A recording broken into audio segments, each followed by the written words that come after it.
はい、どうも始まりました。本日スペシャルゲスト、ギタリストはずきさん。恋合いとネモフィラとギターを弾いてます。はずきです。よもうろしくお願いします。存じ上げております。ありがとうございます。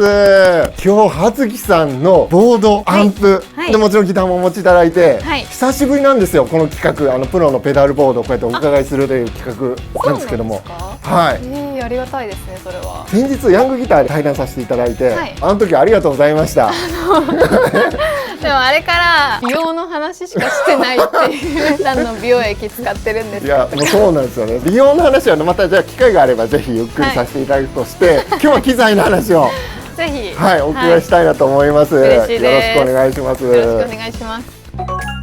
まずははい何からいこうかな、もう盛りだくさんなんで迷ってるんですけども、はい一回これぞっていう音でガツンとこれそうはいじゃあこういう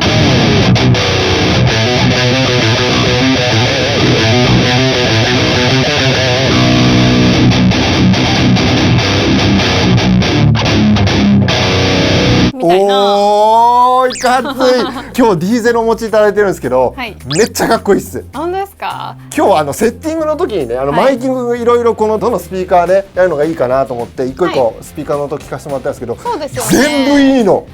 めちゃくちゃセッティングしていただいて、は一番いい音に今していただいてるんですね。本当にいいんですよ。これ下のキャビネットって結構床に近いんでモーンってなっちゃったりしてあんまりマイキングには向かないなっていうことが多いんですけれども、はいもう全然かっこよくて今1個下に立ててるあぐらい。ーでもそれいつもやってないんで、はいはいは参考にいやいやいやいやいやいやいやさせていただきます。めっちゃかっこいいです。イエーイ。そしてこのギターですよね。はいおめでとうございます。シグネチャー。ありがとうございます。HZK1 という私のシグネチャーがアイバニーズから出ておりますので、すごい7弦。 7弦です。ピックアップとかもすごく気になるし、これフィッシュマンのフルエンスっていうピックアップで、これがパッシブモードみたいなものになってて、ちょっとアタック感がニュアンスが出るような仕組みで、こっちは本当にゴリゴリした音が出るようになってるっていう仕様になってます。という感じで葉月さん何事もなかったように説明いただいてますが、実はこのシーンこんなことが起きてたんです。このボイシングワン、取れちゃった。勢い余って取れちゃったんですけど、いけるかな。いけた感がある。お、いけた。ビビった。歪ませてたら、そこまで違いがもしかしたらわからないかもしれないんですけど、弾いてみると。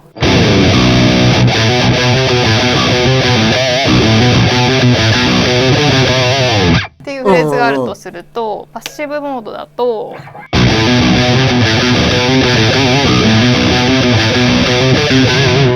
なるほど。ちょっとまろやかになって角もうっすらね、なくなるし、こっちの方が合う曲とかはめっちゃありそうな。自分はソリッドな音にしたいんで、だいたい押し込んでダウン。なるほど、はい、他のこだわりポイントは、見ての通りと言いますか、ワンボリューム仕様になっているのが、ストロークする時とか弾く時にボリュームって当たりません？当たる。当たりますよね。当たるギターは当たる。私だけじゃないんですね。HZK1 を作る前からワンボリュームなんですよ、自分は。なんでその仕様を引き継いで一発ボリュームっていう。あとこの色と木めちゃくちゃかっこいいですよね。本当ですか？自分ターコイズっていう石がすごい好きで、ターコイズにできませんかみたいな無茶ぶりをアイバニーさんにしたんですよ。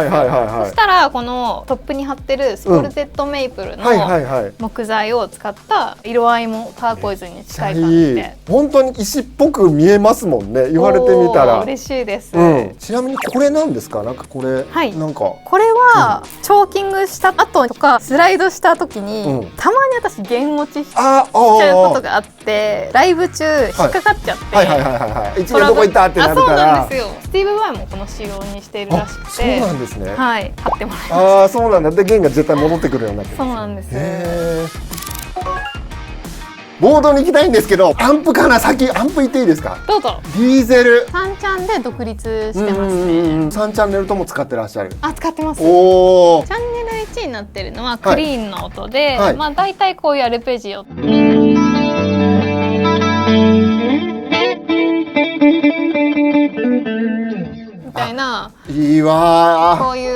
しめの優トーしいンにしていて、はい、チャンネルの2番はバッキングで主に使ってますね、はい、なんで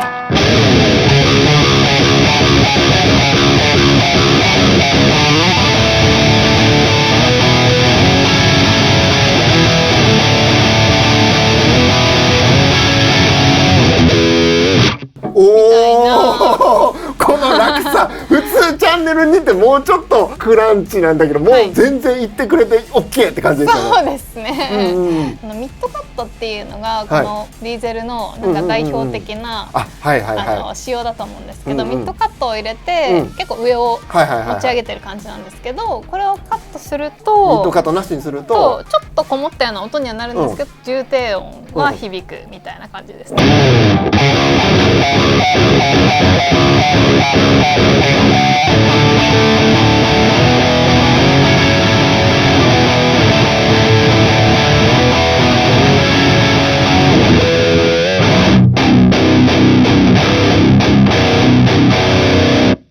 これもこれでいいんだけど、でももう一回さっきの聞いていいですか？いいですよ。はい。まあどっちもいいですよね。いやでもこれってなりました。やっぱりそうなりました。バンドアンサンブルの中でさっきのミッドカットしてない方の音ってボーカルとか他の楽器とも結構被っちゃう帯域がいるような気はして。そうなんですよ。で、チャンネルさんはリードで使っていて。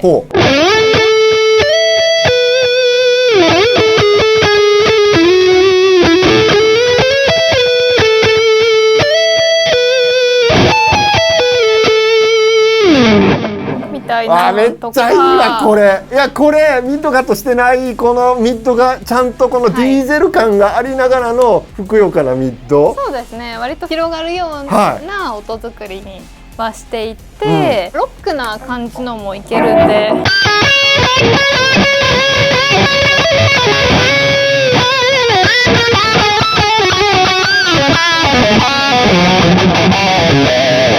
みたいな。めっちゃいい。なんかこういうロックなのも全然ツーンとしたのも出ますね。これめちゃめちゃライブ会場で弾いてる方も気持ちいいし、聴いてる方もうおーってなる音、そうなんですよ。ですね。結構ディーゼルいやチャンネル2みたいなザクザクのイメージがやっぱどうしてもあるじゃないですか、ディーゼルって。オールマイティなんです。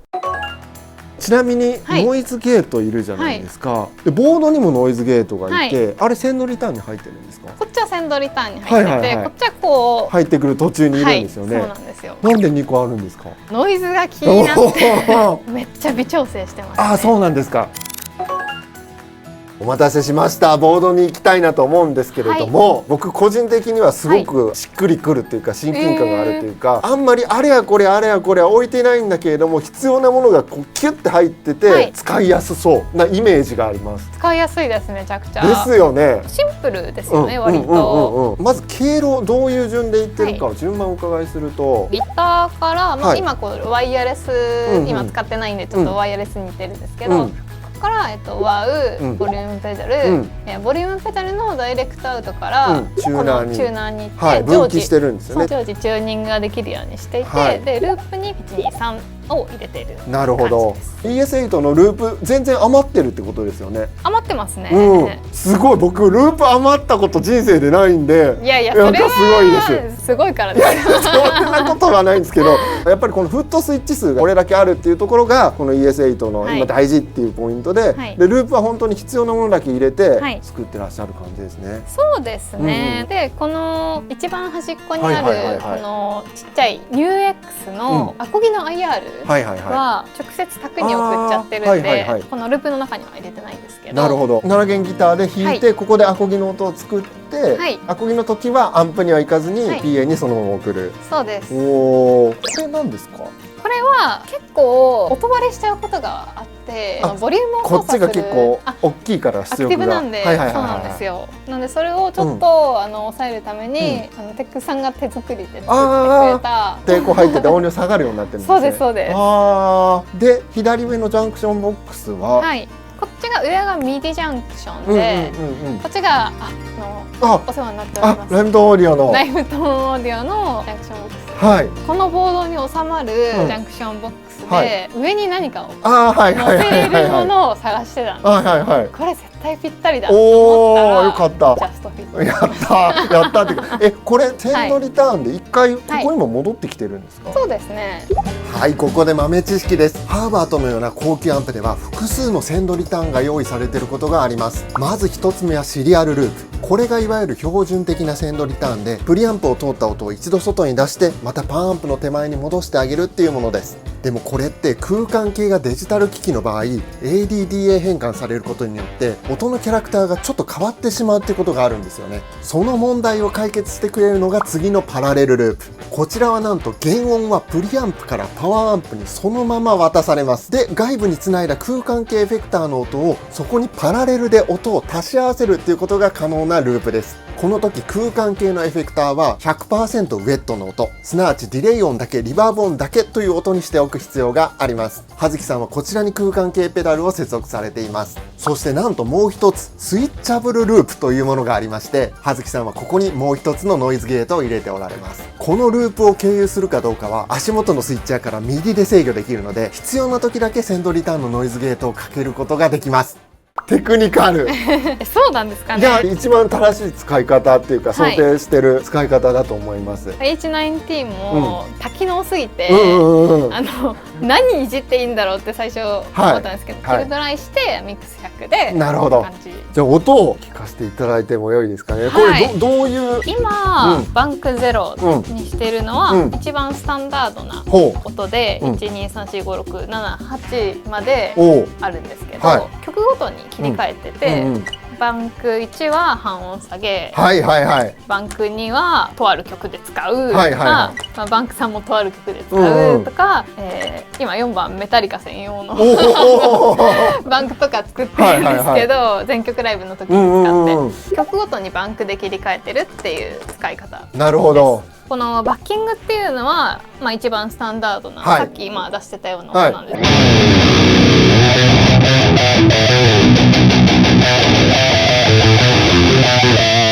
っていう音で、このバッキング、ダウンって書いてあるのが、私結構手元で操作するのが、演奏中忙しくてできなくて、でもう足元で踏んじゃえみたいな感じで、これがちょっとゲインの下がったバッキングって感じですね。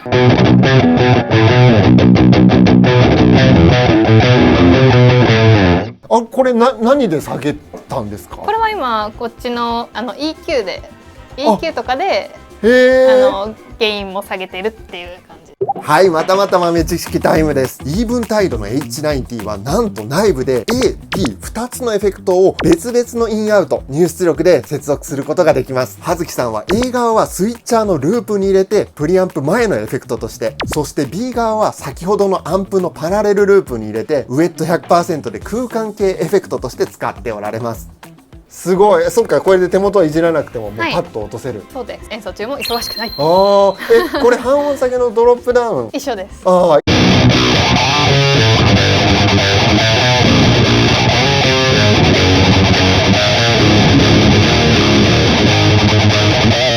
続いてはオクターブ、下に音を足してるバージョンのオクターブなんですけど、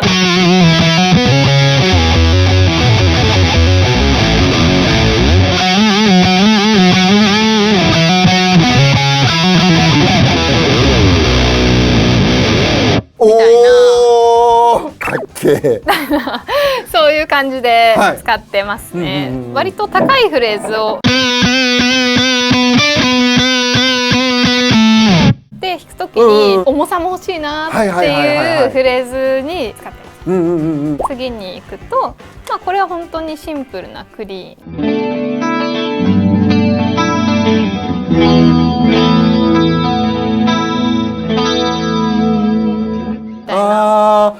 これじゃああれか、だからコーラスは手前にかけて、リレーは後ろ側のリターンでかけてるとかですか？クリーンの時って絶対コーラスかかってるコーラスをってことですかね。かけたいんです。コーラスかかってると、プラネタリウムにいる気持ちになりません？僕結構海の中とか思ったりするけど、はい、なんかそっちか、プラネタリウム、はい、はいはいはい。なんかそういうクリーンの音が好きなんで、コーラスは絶対かけてます。なるほど、はい、次メロ、はい、メロとリードがそれぞれあるんだ。メロっていうのは、メロはちょっとリードよりボリュームを落とした、歌も入ってるけどリードを弾いてるっていう時にこれは弾いてて、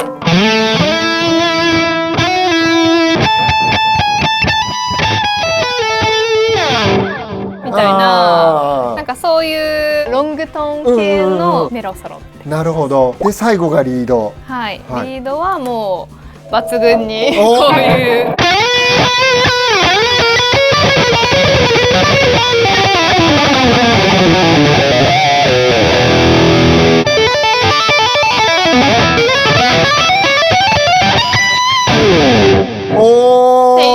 本当にギターソロ弾くぜっていう時の。で今最後って言いましたけど OSKR、これはネモフィラの曲に OSKR っていう曲があって、それのためだけに作ったパッチなんですけど、結構バチバチの。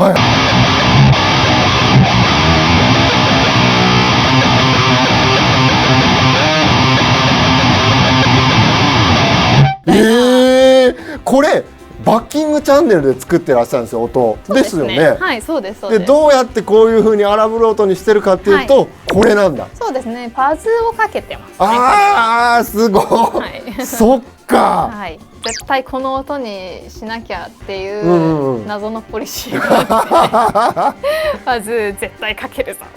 じゃあこの H90 めちゃめちゃ大活躍ですね。でもあんまり私、特殊な使い方はしてないらしいんですよ。いやでも本当ですか？センドリターンにいる音とドア玉でバチッとキャラクターを変えたり弦を落としたりっていう、その一人二役買ってくれてるんですよね。そうですね。ここまで聞いてきて、このチューブスクリーマーがどのタイミングでこう登場してたんだろうっていうのが気になってきたんですけど、これ入れてるのはリードだけです。あ、リードだけなんだ。リードだけちょっと中域を持ち上げるためにブースターとして使ってるって感じ。メロの時もいないんだ。メロの時もいないと思います。ちょっと待ってください、確認しますね。いないです。いない。はい。絶対ソロにはチューブスクリーマーかけたいっていう、またこれも私のポリシーがありまして、これ今限定品チューブスクリーマーの45周年の限定ラインなんですけど、実はいろいろコレクションを持ってきたんですけど、持ってきてくださったんですよね。いいですか、出していただいて。いります？いる見たいです。やば。こちらがチューブスクリーマーのハンドワイヤード2。はい。これが YouTube です。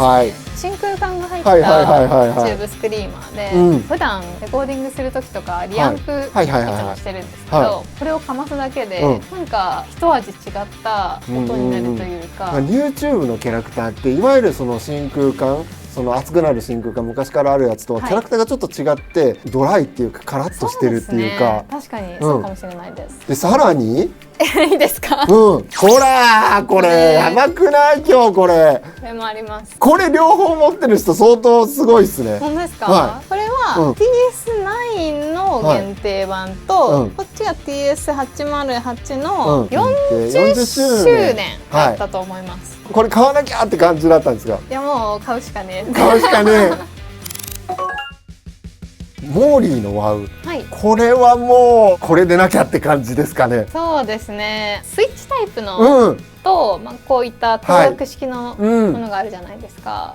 私ちょっとモーリーじゃないと。いやそうなんですよね。これ皆さんどういうことかというと、これ踏むとオンになるんですよね。足を置いて動作させると、普通ワンペダルってこの奥にカチャって踏んでオンオフしないといけないんですけど、あれ踏みそびれますよね。あれってみんなどうしてるんですか？いや僕も踏みそび、なんか不安になりますよね。オンになったのかなってないのか。やっぱそうなんですね。特に衣装でそれこそね、ヒールだったりだとかブーツだったりすると、もうなんか大変ですよね。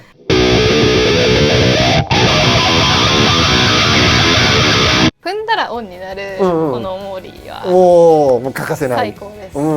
そして続いてボリュームペダルもワウの直後にボリュームペダルがいるって割と少ない方だと思いました。あ、そうなんですか。なんか多いのってやっぱりそのセンドリターンの頭にいて空間計がかかる前にいるとかが結構あるのかなと思ったので、それだと結局アンプのマスターボリュームをだんだんこう下げていくようなイメージで、ここにいると下げていくとゲインが下がりますよね。はい、下がります。